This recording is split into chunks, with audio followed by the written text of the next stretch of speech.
Hello friends, कैसे हैं आप लोग। आज हम लोग पढ़ेंगे MAHN यानी master of arts in Hindu studies, जिसमें आज पढ़ेंगे MHN 005 के खंड 1 में इकाई 1 धर्म की व्युत्पत्ति, परिभाषा और अवधारणा, जिसमें आज आपके लिए लेकर आए हैं धर्म की परिभाषाएं, जिसमें आज हम पढ़ेंगे श्री मद् भगवत गीता में धर्म।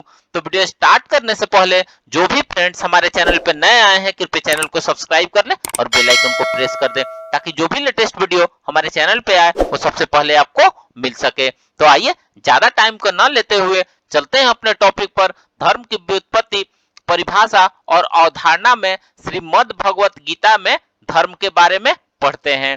तो आइए वीडियो को स्टार्ट करते हैं। मद् भगवत गीता एक ऐसा प्रमाणिक ग्रंथ है जिसमें दर्शन, धर्म एवं नीति शास्त्र का समन्वय हुआ है। राधा कृष्णन इस ग्रंथ को स्मृतियों के अंतर्गत नहीं मानते हैं, बल्कि इसे एक परंपरा कहते हैं जिसका प्रभाव सर्वाधिक भारतीयों के मन पर अंकित है।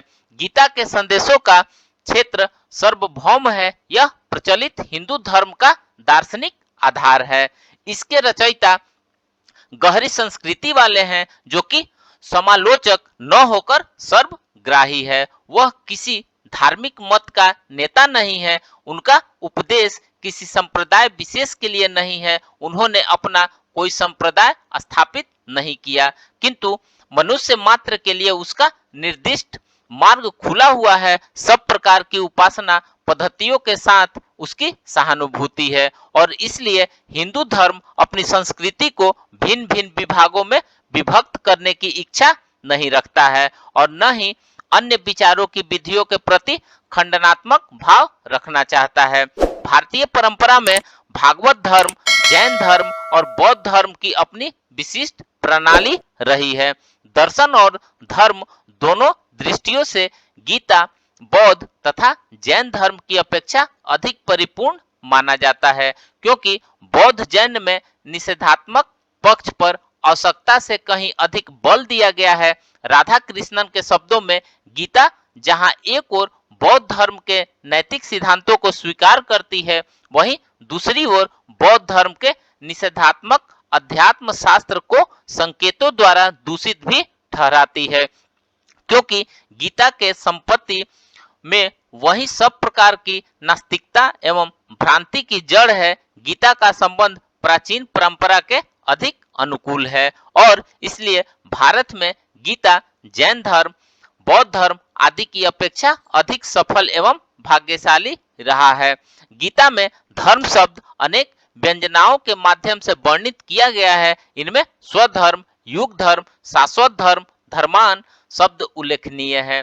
स्वधर्म का प्रारंभिक संकेत अर्जुन के लिए केवल छात्र आदर्श से प्रेरित धर्म युद्ध संबंधित प्रतीत होता है, किंतु उसमें निहित है वह वैश्व विकास विधान और सिद्धांत, जिसका विशेष उद्घाटन स्वभाव और स्वकर्म के साथ किया गया है।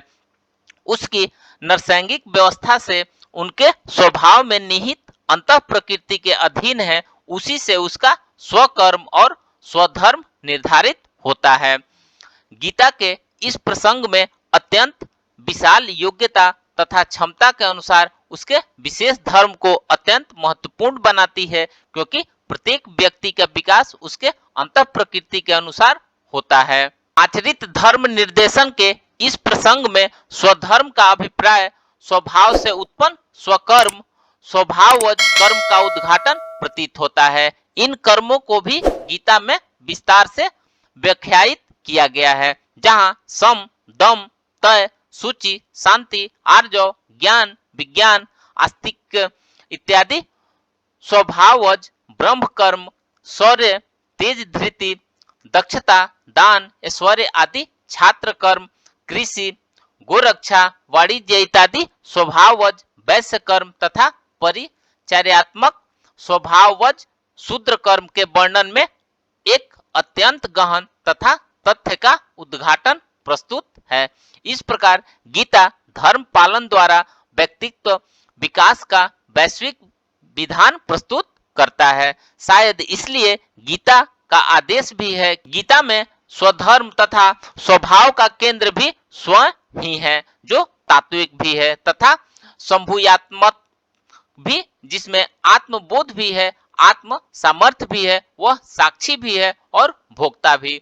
गीता में स्पष्ट उल्लिखित है कि स्वभाव को ही अध्यात्म कहा जाता है।